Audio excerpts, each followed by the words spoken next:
dear friends, welcome to Sindhu's Food Stories. ചോറിൻ്റെ കൂടെ നമുക്ക് കഴിക്കാൻ പറ്റിയ വളരെ ഈസിയായി ഉണ്ടാക്കിയെടുക്കാവുന്ന ഒരു തേങ്ങാ പപ്പട കൂട്ടാണ് ഇന്നത്തെ എൻ്റെ റെസിപ്പി.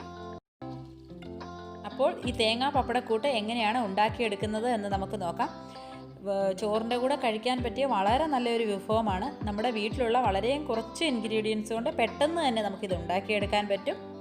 അപ്പോൾ ഇതിലേക്ക് നമുക്ക് വേണ്ട ഇൻഗ്രീഡിയൻസ് ഞാനിവിടെ 2 ടേബിൾ സ്പൂൺ ഉഴുന്നാണ് എടുത്തിരിക്കുന്നത്. അതോടൊപ്പം 5 ടേബിൾ സ്പൂൺ തേങ്ങ ചിരകിയത്, ഒരു 3 വറ്റൽമുളക്, 5 കൊച്ചുള്ളി, ഇതിൻ്റെ ചെറിയ കൊച്ചുള്ളിയാണ്, അത് 5 കൊച്ചുള്ളി, ഒരു തണ്ട് കറി ലീഫ്, ഒരു ചെറിയ കഷ്ണം ഇഞ്ചി. ഇതോടൊപ്പം നിങ്ങൾക്ക് പുളി വേണമെങ്കിലും ചേർക്കാവുന്നതാണ്. പുളി ചേർക്കുകയാണെങ്കിൽ ഒരു പുളിങ്കുരുവിൻ്റെ അത്രയുമുള്ള വലുപ്പത്തിൽ മാത്രം പുളി മതിയാകും. ഇതോടൊപ്പം തന്നെ നമുക്ക് 2 പപ്പടം കാച്ചിയതും കൂടെ വേണം. ആദ്യം നമുക്ക് ഈ കൂട്ടൊന്ന് റെഡിയാക്കിയെടുക്കാം. അതിനുശേഷമാണ് പപ്പടം നമുക്ക് ആവശ്യമായിട്ടുള്ളത്. വീഡിയോയിലേക്ക് കടക്കുന്നതിന് മുമ്പ് ഇതുവരെ എൻ്റെ ചാനൽ സബ്സ്ക്രൈബ് ചെയ്യാത്തവർ ദയവായി ഒന്ന് സബ്സ്ക്രൈബ് ചെയ്യുക. സൈഡിൽ കാണുന്ന ബെൽ ബട്ടൺ ഒന്ന് പ്രസ് ചെയ്യുക. ബെൽ ബട്ടണിൽ ഓൾ ഓപ്ഷൻ എന്നൊരു ഓപ്ഷൻ ഉണ്ട്, അതും കൂടെ പ്രസ് ചെയ്ത് കഴിയുമ്പോൾ ഞാനിടുന്ന വെറൈറ്റി വീഡിയോസ് എല്ലാം നിങ്ങൾക്ക് അപ്ഡേറ്റായി ലഭിക്കുന്നതായിരിക്കും. ഓക്കെ ഫ്രണ്ട്സ്, അപ്പോൾ നമുക്ക് വീഡിയോയിലേക്ക് കടക്കാം. കൂട്ട് തയ്യാറാക്കാനായി കടായി വെക്കുക, ഫ്ലെയിം ഓണാക്കുക. കടായി ചൂടായതിനു ശേഷം നമുക്കിതിലേക്ക് 1 ടീസ്പൂൺ എണ്ണ ആഡ് ചെയ്ത് കൊടുക്കാം. വളരെ കുറച്ച് മാത്രം മതിയാകും. എണ്ണ ചൂടായതിനു ശേഷം നമ്മളിവിടെ എടുത്തു വെച്ചിരിക്കുന്ന 2 ടേബിൾ സ്പൂൺ ഉഴുന്ന് ഇട്ട് കൊടുക്കുക. ജസ്റ്റ് ഒന്ന് ഫ്രൈ ചെയ്തെടുക്കാം. ഉഴുന്ന് ഒന്ന് ചൂടായി വന്നിട്ടുണ്ട്. അതിനുശേഷം നമ്മളിവിടെ എടുത്തു വെച്ച കൊച്ചുള്ളി 2ആക്കി മുറിച്ച് ഇതിലേക്ക് ഇട്ട് കൊടുക്കാം. ലോ ഫ്ലെയിമിലായിരിക്കണം, കരിഞ്ഞു പോകാൻ പാടില്ല. ഇതോടൊപ്പം തന്നെ നമ്മളിവിടെ എടുത്തു വെച്ചിരിക്കുന്ന ഇഞ്ചിയും ചെറിയ കഷ്ണമാക്കി മുറിച്ചിടുക. വളരെ ചെറിയൊരു കഷ്ണം ഇഞ്ചി മതിയാകും. അത് ഞാൻ 2-3 പീസായി കട്ട് ചെയ്തിട്ടതാണ്. എല്ലാം കൂടി ഒന്ന് വഴറ്റിയതിന് ശേഷം നമ്മളിവിടെ എടുത്തു വെച്ചിരിക്കുന്ന തേങ്ങ ഇതിലേക്ക് ഇട്ട് കൊടുക്കാം. അതിനെ കറി ലീഫ് ഇട്ട് കൊടുക്കാം. എല്ലാം കൂടി നന്നായി ഒന്ന് ഫ്രൈ ചെയ്ത് കൊടുക്കാം.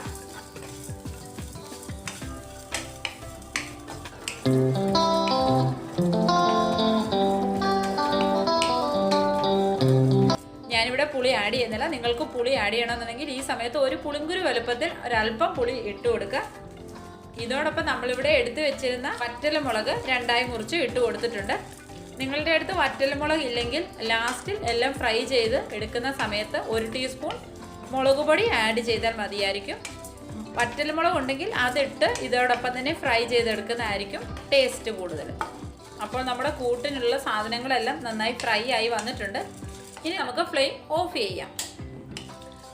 മുളക് പൊടിയാണ് ചേർക്കുന്നതെങ്കിൽ ഫ്ലെയിം ഓഫ് ചെയ്തതിന് ശേഷം ഈ സമയത്ത് 1 ടീസ്പൂൺ മുളക് പൊടിയും കൂടി ആഡ് ചെയ്ത് എല്ലാം കൂടി നന്നായി ഇളക്കി കൊടുക്കുക.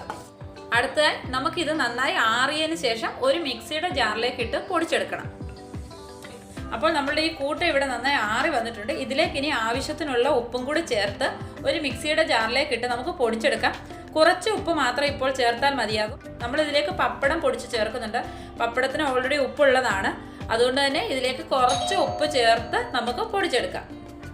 കൂട്ട് ഇവിടെ മിക്സിയുടെ ജാറിലേക്ക് ഇട്ട് നന്നായി പൊടിച്ചെടുത്തിട്ടുണ്ട്.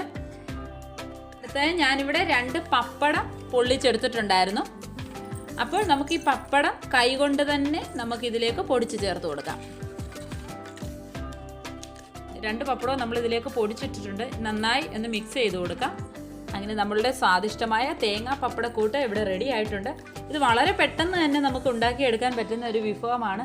അപ്പോൾ ഫ്രണ്ട്സ്, നിങ്ങൾക്ക് എല്ലാവർക്കും ഈ തേങ്ങാ പപ്പടക്കൂട്ട് ഇഷ്ടമായെങ്കിൽ വീഡിയോ കണ്ട് അഭിപ്രായങ്ങൾ അറിയിക്കണം. ഇതൊന്ന് ഷെയർ ചെയ്ത് എന്നെ സപ്പോർട്ട് ചെയ്യണം.